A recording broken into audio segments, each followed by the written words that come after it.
L'endroit où je me trouve en ce moment n'a pas besoin de présentation, même si j'adorerais et je pourrais très bien vous en parler pendant littéralement des heures, si ce n'est pas des jours.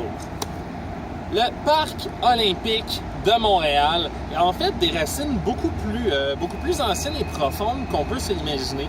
Dès les dernières années de la municipalité de Maisonneuve, autour de la Première Guerre mondiale, la ville avait une très grande vision pour le site, qui incluait notamment le jardin botanique qu'il y a ici, mais également un jardin zoologique, une patinoire et un grand complexe athlétique. C'est dans les années 50 que le projet va un peu renaître de ses cendres par la première planification d'un parc olympique pour Montréal.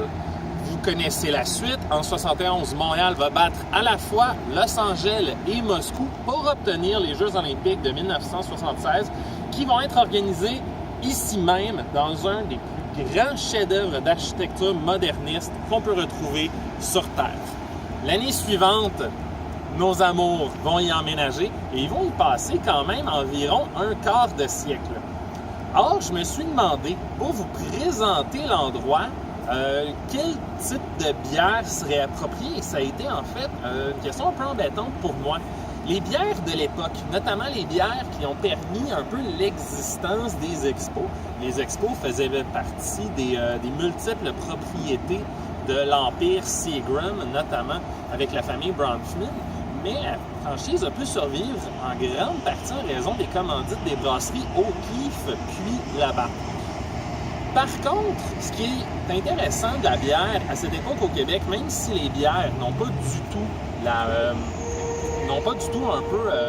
ne présentent pas l'intérêt artisanal qu'elles ont aujourd'hui, les buveurs québécois, jusqu'à la toute fin du 20e siècle, vont beaucoup plus boire des ales dorées qui les distinguent du reste du continent nord-américain où la bière de type lager va se répandre dès le début du 20e siècle.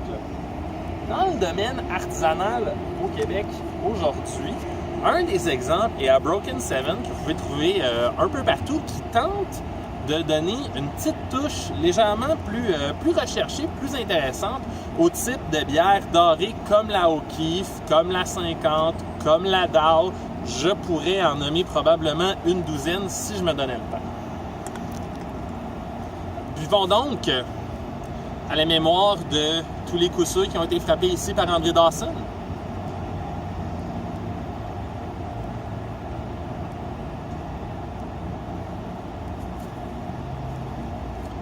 On retrouve le côté légèrement sucré et le houblon subtil qui caractérise les bières industrielles de l'époque, mais il y a également un bon côté céréal et une levure assez florale qui vient s'immiscer dans le mélange, si on veut. Ça donne une bière qui est assez légère, mais qui arrive à être juste assez intéressante pour vous donner un match plaisant à passer un dimanche après-midi.